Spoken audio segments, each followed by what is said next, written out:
Hello everyone, let's talk about portfolios, and I need you guys to comment to help me. I am looking for a new investment. We're going to go through my portfolio, my risk in terms of what percentages I've got. You'll probably see there's a bit of a gap there. And we're going to go through a couple of projects that I like the look of that have been recommended to me and some obvious picks, but we need to go through risk profile. And I thought if I do it as a YouTube video, you can see kind of my thought process and thinking, kind of the thing that I do in Patreon anyways. But I thought I'd do it publicly to show you. A little bit of drama with obviously Polkadot. Disclaimer, I've not sold any Polkadot. Probably not going to, depending on how I feel. May take a little bit of my rewards out, maybe, and put it elsewhere. But other than that, yeah, there's problems, but not enough for me to sell just yet. However, let's talk about my portfolio currently. Just put it on camera, it's easier so we can annotate and talk about it. So as you know, BTC is heaviest, then Polkadot, Rose, Nia, Moonbeam, Reserve Rights, and Bifrost, right? Relatively straightforward, but I feel like I need one more. One more. This, by the way, does not include the private sale that I have entered for Illuminex, which is a Rose protocol DEX, which is going to be pretty interesting to see how it does because it's on multiple networks, Ethereum virtual machine as well. But it doesn't include that. It also doesn't include any of my D-Journey stupid plays neither, right? Now, let's talk about it. Personally, I think Moonbeam, Reserve Rights, and Bifrost have got a nice little share considering the size of where they are currently. And you can see where I am year to date, right? You can see that there's two are performing pretty bad. I'm kind of technically up on Moonbeam because obviously I bought quite a lot in the crowd loan as well. So kind of a lot of it is net zero, but I'm still down a little bit on that one. Everything else, hunky-dory, right? You can see performance-wise, not too shabby, right? For the course of the year to date. Now, Polkadot, as I've alluded to, I may take a little bit off the top, just a little bit of a haircut. And you all know my reasons. It's not because of the beef. It's not because of people have made memes about me in the community. I just think the lack of control and the absolute chaos of it is kind of a problem. I think the marketing side of it is an absolute shambles. Speaking from let's just say an influencer point of view, I think what we're doing as a brand, as an ecosystem, isn't doing it any justice at all. That's my personal thought. I think it's a bit messy. So I may well just take the rewards out that I made over the last 12 months and put it into another project, which is kind of okay to do so. We talk about Rose. I want more Rose. I'm really, really bullish on Rose, and I still think return of investment is relatively decent on there. Same with Nia. Glimmer as well. There's a lot of risk reward there because the unlocks are kind of stopping, and everything else is kind of a free risk bag. You know, Bifrost I bought with random awards from ages ago on other projects, a little bit of a small bag, but Reserve Rights is literally a risk-free bag as well. Bitcoin is the main one though. If BTC dominance hits a certain point and a threshold of maybe 59 to 60% dominance, I may well look at moving some across into altcoins, right? So let's talk about some options that we've got. First option, and I spoke about it on my Patreon not too long ago, was Chainlink. And I said, words were, if it goes to $10, do you buy Chainlink, right? It's a possibility, right? Obviously, covered it recently on a YouTube video with the whole element of the cross-chain elements. This bit here, the CCIP, is looking very, very interesting in terms of where this could go in the future. And it seems like a pretty good obvious pick for a low risk profile, right? The other low risk profile is AVAX. Not perfect, not amazing, but when you look at what it could do, maybe a bit of a pullback. As a low risk profile, it's kind of one of those ones where you think, well, it'll probably do all right. It probably will give you a 5 to 10x potentially, right? But that's for you guys to tell me or what you all think, because ultimately, as we talk about the gap in my portfolio, it kind of makes sense to have a bigger asset in there. But we'll see how the risk profile goes, right? Maybe we'll go a bit more risky this time. The other obvious one, I wouldn't say it's obvious, but it's more of a medium risk, it's probably Quant.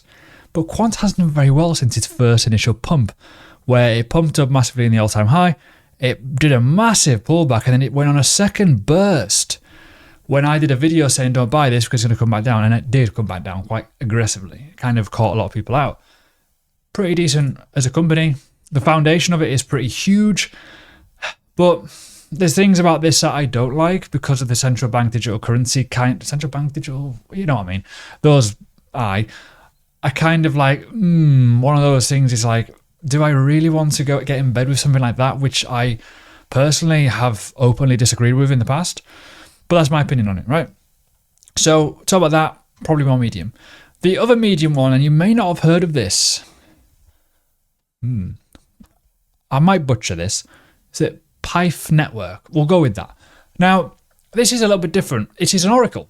And we're just talking about Chainlink. Chainlink is pretty much flavor of the year right now. And smarter data for smart contracts.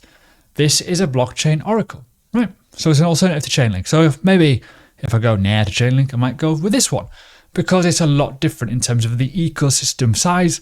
But ultimately, you can see it's got stuff happening. So again, we're talking about this. Yeah, it's a definite possibility, in my opinion. When we talk about the stats on this one, 613 million market cap, so probably got a lot of way to go versus Chainlink, but it may not be blowing you away because when you look at the supply, I don't know how true this is. This is where I need to do research and I need your guys' help. This is relatively low, and if that is the case, a full dilution is 4.43 billion. So it may well just be swiftly going, well, maybe it's one to look at for a trading opportunity versus an actual bag hold. See what I mean? We need to talk about these sort of things. Another one that has been talked about quite a lot and more of a higher risk profile now is Kajura. I believe that's what it's called. Really cool name. Very, very interesting purpose. And when we talk about where it is, it's not on many places where you can buy it. Market cap, relatively low. Obviously, the volume okay as well. And 100% of the supply is out. Now, the blockchain for real yield, decentralized ecosystem for protocols built on Web3 users. So, it's very, very different to most things that I currently have.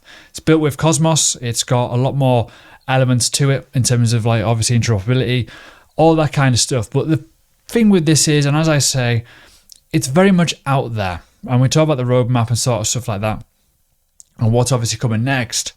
The problem I have with it is the distribution of it in terms of what exchanges it's on. It's not many places, is it? And it's probably going to be quite hard for me to buy this. And I say this because I'm in the UK right now. The UK is struggling. Well, I wouldn't say struggling. What's the word? It's quite hard to buy things because of said situations. You can buy it on obviously Arbitrum with Uniswap, but I know for a fact that I probably won't be able to get an account here because I'm pretty sure they've closed them off. They close a lot of exchanges off in the UK, if you're wondering. It's kind of annoying. So there's another opportunity there. Another one as well, and probably the final one, let's be fair here, is OriChain. Now, this is a one that has been mentioned to me a lot by WaveJumper. He's constantly in my DMs going, have you bought it yet? This one is looking interesting as well because of the AI narrative. It's obviously easier for me to buy it as well from being in the UK. And yeah, I like the look of it, and I have liked the look of it for a while. It's just, do I trust the AI narrative? Is it going to really pop? Or I could go metaverse gaming and go for a proper DJ and go, maybe, because there is going to be a time during this next cycle where we're going to have narratives. The AI narrative, the liquid staking narrative, probably the gaming narrative, the metaverse narrative, the NFT narrative, they all return. So it kind of makes sense to look at this one as well. So there's a lot of things here to look at. This one to me is probably number one on my list in terms of if I'm going to go higher risk. Reason being, it's got the lowest market cap by far. And I quite like to make money, right? The most obvious one, if I was to pick one, would probably be Chainlink. And then maybe QuantStamp. Is it? No, it's not called QuantStamp. What's it called?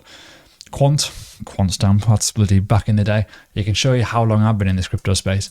So yeah, I want to know what you guys think personally, right? As much as these have all very, very different things, they've got different risk profiles, different types of, niches essentially in the crypto space. I think it's important to know. For me, as I've alluded to a lot, I feel like my portfolio needs something a little bit more jazzy. It needs something a little bit more interesting. And I think something with a narrative is going to be key here. We've got Rose that does have privacy. Near Protocol is very, very different to most things out there. Obviously, Moonbeam. Reserve rights is obviously very much out there, and liquid staking narrative for Bifrost. But they are, Bifrost is very much still a degen sort of style, right? Why? It's like a 5 million market cap coin, for example. So yeah, let's have a little look. Let me know what you think. Anyways, I'm going to go. I'll leave you guys to spew off in the comments. If you have any other recommendations, let me know. I may well do a follow-up to stuff that I've missed. I may not, depending on the situation. But yeah, enjoy.